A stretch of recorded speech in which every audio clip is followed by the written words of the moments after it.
લખતર શહેરમાં શેરી ગલીઓમાં તંત્ર દ્વારા ખાડા બુરવાના બદલે ઈંટોના રોડા નાખતા લોકોને ભારે હાલાકી।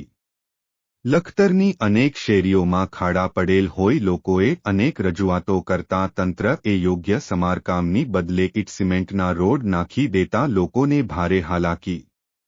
તંત્ર દ્વારા રોડ પર ઈંટોના રોડા નાખી ઢગલા કરતા વાહન પણ ન ચાલી શકે તેવી પરિસ્થિતિ।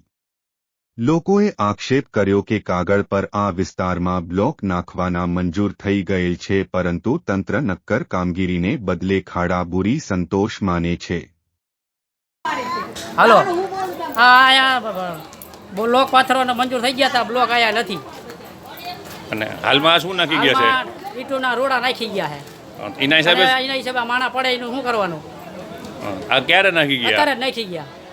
તો તમે આ માંગ કરી હતી કે ઈંટોના રોડા ખાડા બોર નાખો? કઈ ખબર જ નથી વાતની।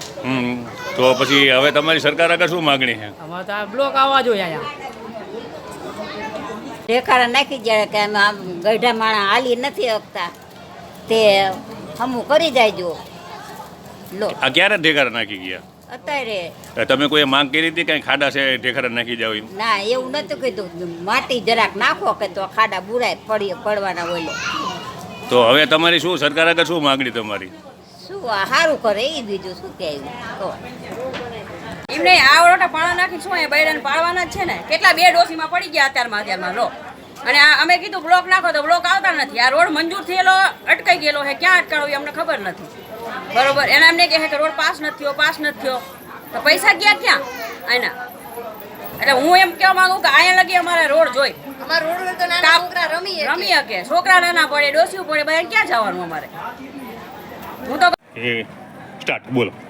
આ પડી એવી હાથ ભાંગી ગયો, એના મારા ખર્ચો 40-50 હજારનો ખર્ચો થયો હોય। કેટલા ટાઈમ પહેલા તમે પડી ગયા હતા? આ થયા 6-7 મહિના જેવું। ઠીક, ક્યાં દવા લીધી હતી તમે? દવા લીધી છે 4-5 દવાખાને। 4-5 દવા ફેરવવું પડ્યા હતા? હા, પછી સારું થયું? પછી સારું તો થયું। હવે અત્યારે તમારી સરકાર આગળ શું માગણી છે? બસ આપણે રોડ સારો થાય એ બીજું કઈ નથી માગવાનું।